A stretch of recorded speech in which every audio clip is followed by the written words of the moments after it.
Acho que agora a gente até já pode entrar nesse assunto, já entramos nesse assunto de Israel e Hamas, porque, na verdade, acabou se tornando o assunto principal no mundo a partir de outubro. Mas antes disso, a gente já tinha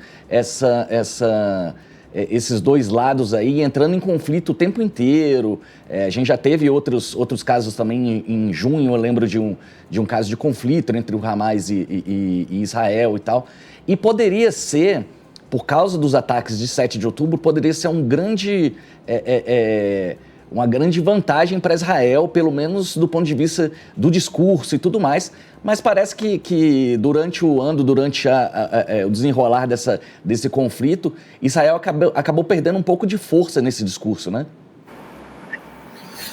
O conflito entre israelenses e palestinos é muito antigo, né? Quer dizer, se você tenta olhar do ponto de vista do Estado de Israel, ele é tão antigo quanto o próprio nascimento do Estado de Israel, né? Quer dizer, a primeira guerra de independência é justamente com os palestinos, então a independência do povo de israelenses dizem, né? Então o conflito é muito antigo, tiveram várias etapas muito duras nesse processo, então não é uma coisa nova, acho que coisa só para realmente quem é especialista para poder, enfim, opinar com detalhes sobre cada uma dessas etapas. Agora, sim, o ataque que o Hamas faz em Israel é sem precedente, pela violência, pelo impacto, pelo número de vítimas. Isso cria um ponto de inflexão, naturalmente, que faz com que Israel tenha uma certa empatia internacional que permite com que eles façam uma reação muito forte no primeiro momento.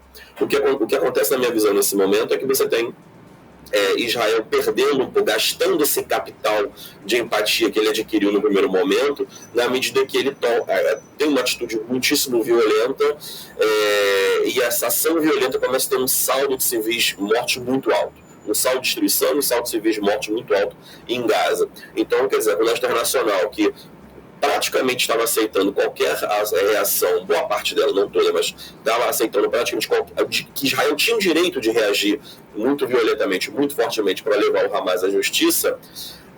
Essa empatia internacional começa a ficar um pouco mais frágil com a ideia de que Israel poderia ter uma carta branca de fazer qualquer coisa, na medida que o qualquer coisa se mostrou muito violento, com um saldo muito grande de mortos de civis. E aí você começa a ter os principais parceiros, inclusive Estados Unidos, já começando a pedir para tirar um pouco o pé do acelerador e, tentar achar uma solução negociada, uma solução que diminua o impacto nos civis. E o senhor acha, professor, que o Netanyahu vai tirar o pé do acelerador? Perdão? O senhor acha que o Netanyahu vai tirar o pé do acelerador? É difícil dizer. Ele tinha algum momento, né? Na realidade, eu acho que o conflito, de certa maneira, e a capacidade dele resolver esse conflito, ou pelo menos levar o Hamas de uma maneira à justiça, ele precisa de uma vitória. Porque me parece que o futuro político dele está intimamente entrelaçado com com o desenvolvimento dessa ação. Ele não estava tirando pelo acelerador, mesmo com os americanos brigando por isso, mesmo com o Biden já pedindo por isso, mas o que faz com que ele, por exemplo, aceite a negociação via Qatar, né, com o Hamas, para poder começar a liberar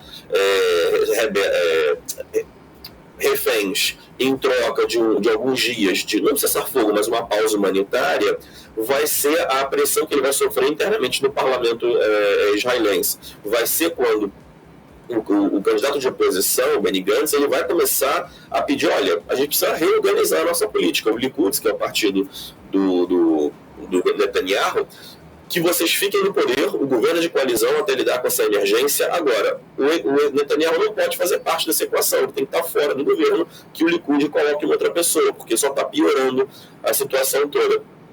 É nesse momento que ele vê que ele vai se enfraquecer internamente, ele pode perder o poder, e o Likud arrisca colocá-lo e existe risco do Likud colocar ele de fora do governo, que ele começa a refocar nos reféns para tentar ganhar capital político interno. Então, eu acho que, até esse momento, com esses indícios, tirar o pé do acelerador do Netanyahu é só na medida que ele começar a sentir esse calor interno no seu próprio parlamento em que ele perca poder. Porque me parece que o final dessa emergência que eles estão vivendo lá está intimamente ligado com a carreira política do Netanyahu, que para muita gente o Netanyahu é um morto-vivo político, né? Ele só está ali enquanto isso durar. Assim que isso acabar, ele vai perecer, porque, enfim, ele já estava numa situação muito frágil no passado e agora estão colocando muita coisa na conta dele em função que esse evento, que esse ataque aconteceu na gestão dele, por uma falha dele, do governo dele. Então, quer dizer, ele vai ter que prestar contas disso em algum momento. Tem muita gente que está trabalhando com essa hipótese.